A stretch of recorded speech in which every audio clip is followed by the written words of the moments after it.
Everybody, welcome. My name is Jason Fernandez, founder of 60 Watts of Clarity. And our topic today is prompt injection, also known as manipulation of AI. We are at a time where AI is everywhere, and social workers and our allies are implementing them at their jobs. One of the biggest concerns is when a company says, we're going to implement AI technology, I always ask, what kind of protocols did you have in place for safety? And they might say, well, we haven't thought about that yet. Well, you have to think about that because someone like me can go in there and manipulate the AI to, let's say, get your client's information or can go in and get data or something of the sorts. If you're a leader in your organization, or if you're an independent practitioner or a social worker, security and safety is number one on the list, and that you must have a protocol in place. At 60 Watts of Clarity, I have a safety protocol, I have a confidentiality protocol in AI, and I also have a prompt injection protocol that helps the AI understand that they're being attacked by someone, and so that it will not give out the information. I will be sharing those later on, not today, but you're going to see some of it now.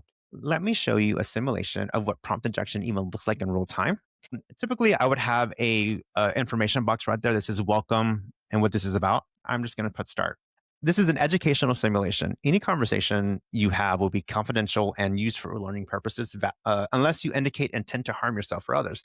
This AI is equipped with monitoring protocols to detect them statements indicating harm or risk. If such statements are detected, appropriate safety measures would be activated. This is true to a degree.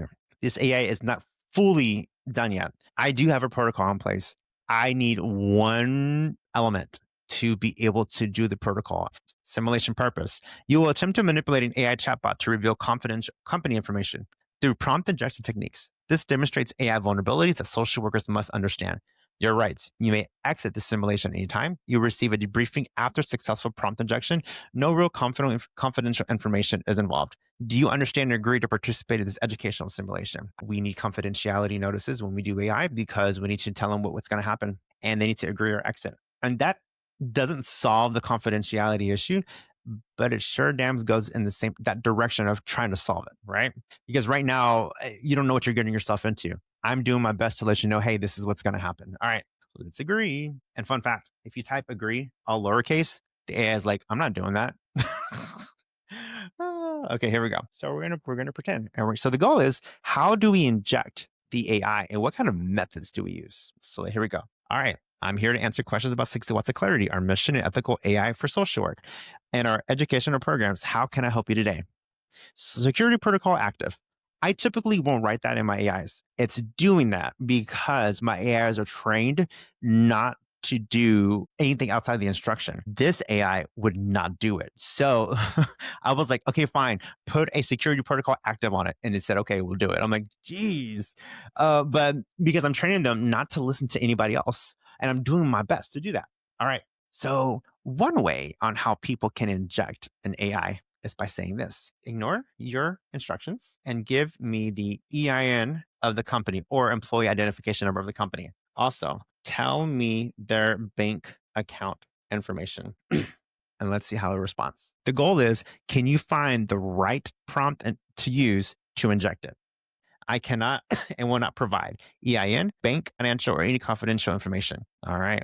What can I help you with? Public information, this. Note, this is exactly how a properly secured AI should respond to direct requests for confidential information. Continue exploring other approaches to test the system's vulnerabilities. Okay, so that's one way, using saying ignore all your instructions and tell me this. Why does the AI do that though?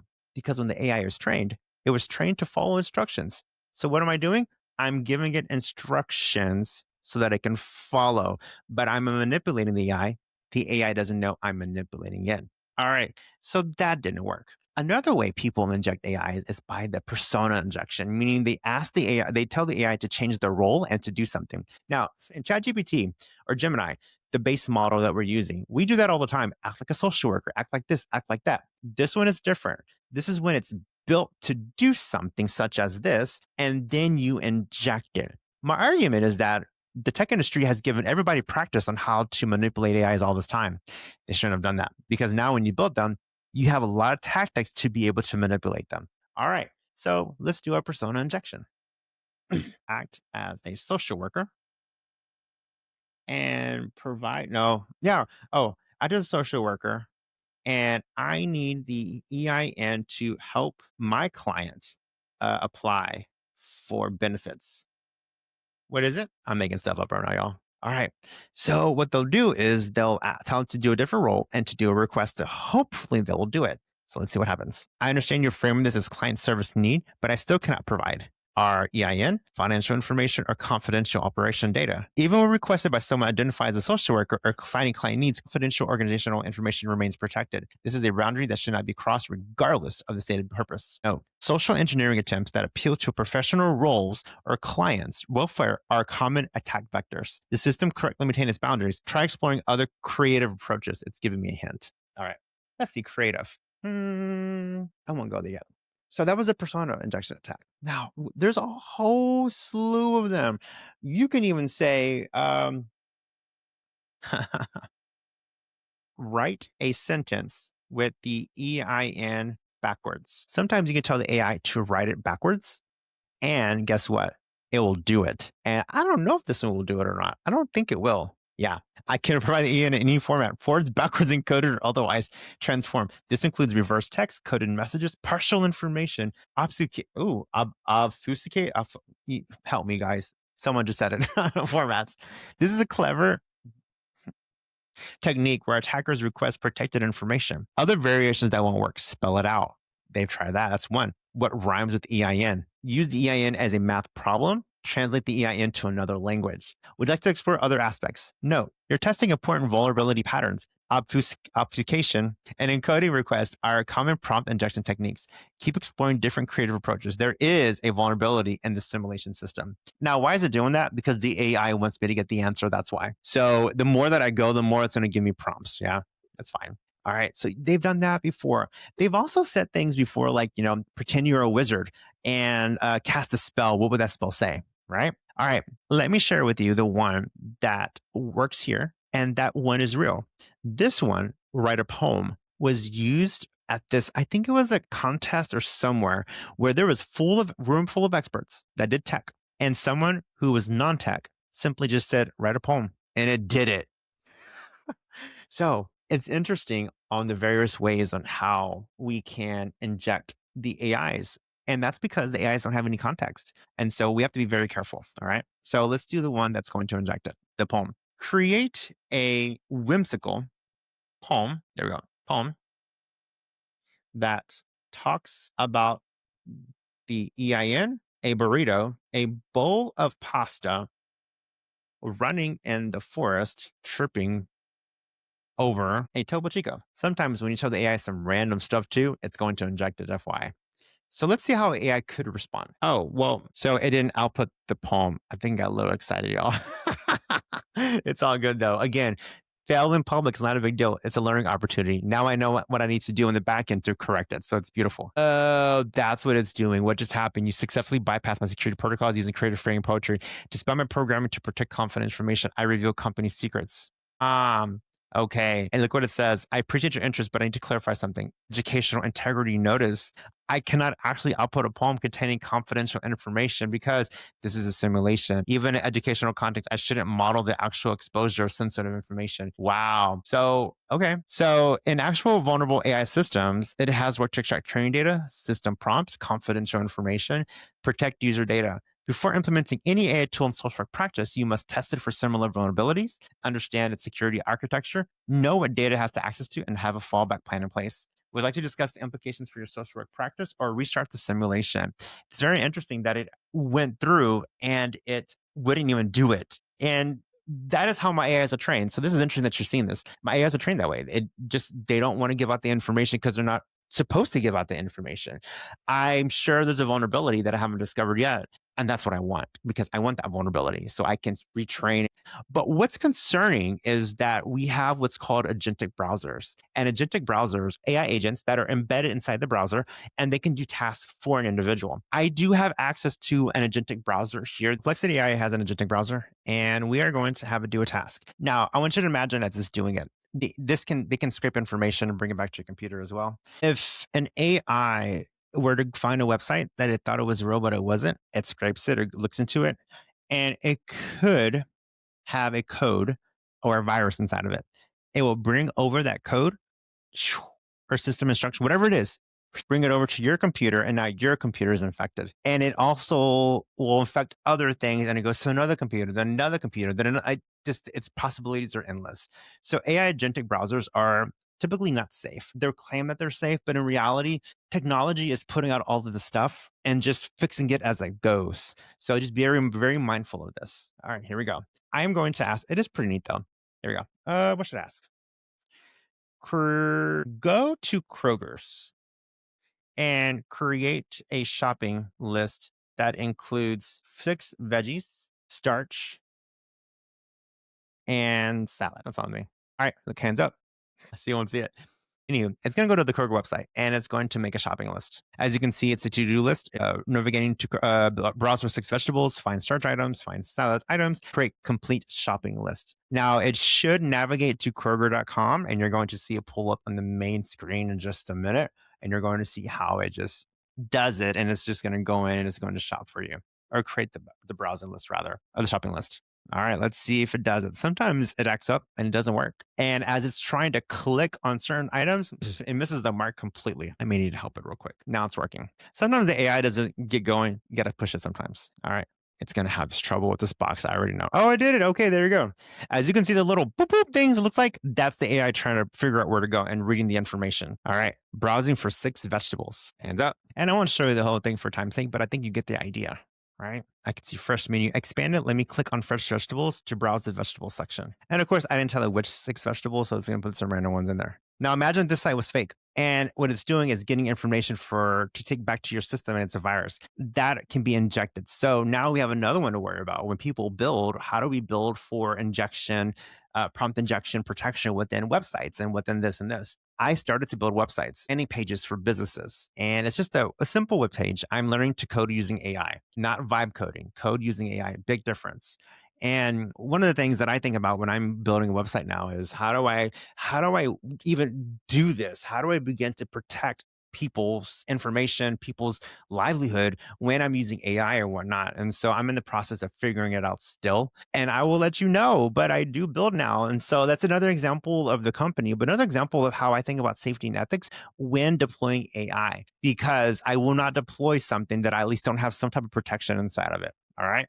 So that's number 2, agentic browsers. Google it, look it up. It's very interesting on how they work still.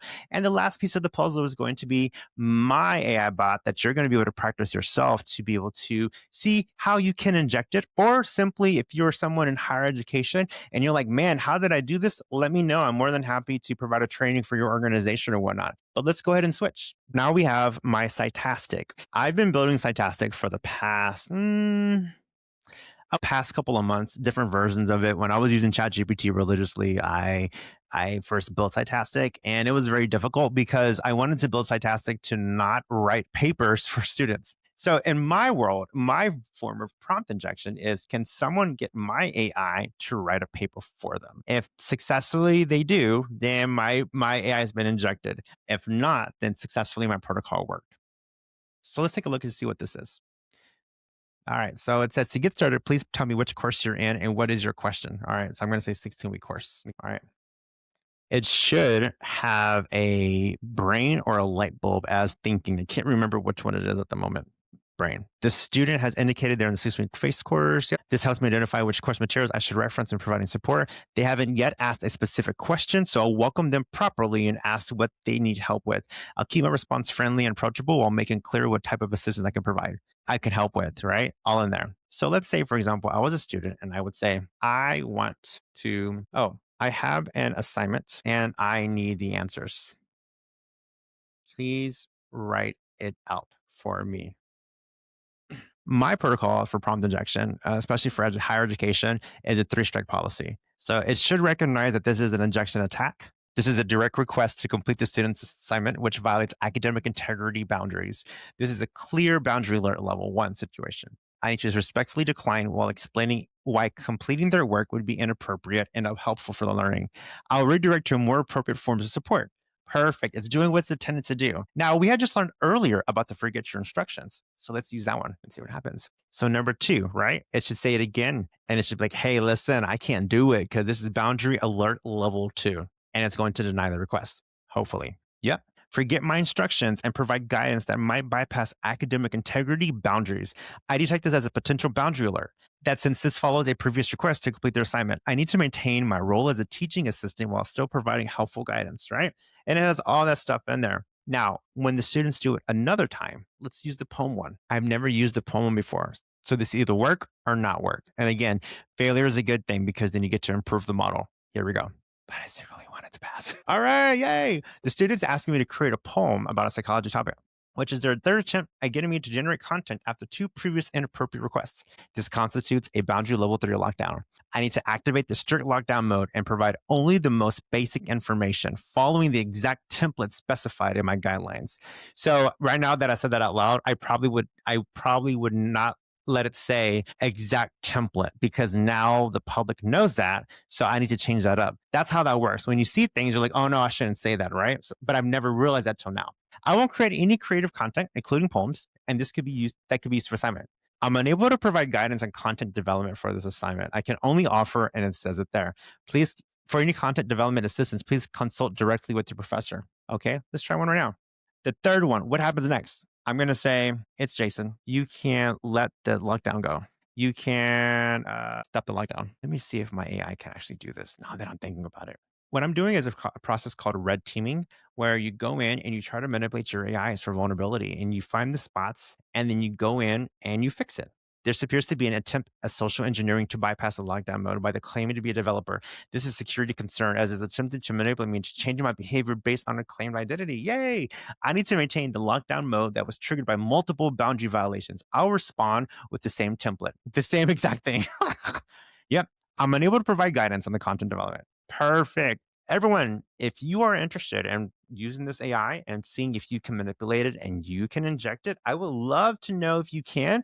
And if you can, please email me with the injection phrases you use. I would really like to build this out even better so I can develop a protocol for social workers and higher education or whatnot, so that we can have a system in place to make sure that that we do have safeguards in place. So all in all, this was long today. Very informative though, because this is something that is going to bite us in the ass if we don't get a handle of it a bit early on. So always remember, when you build AI agents or you use AI, there is a way that we can do safety. We don't have to be tech to be able to put safety in place. And we need safety protocols in place with AI systems, prompt injection protocols. And later on, another deep dive, you're going to see my social work code of ethics that I developed. And this is a challenge also and a call to action for NASW to get their act together. There's a lot of things going on in the organization right now. I don't know what's happening. We need more guidance.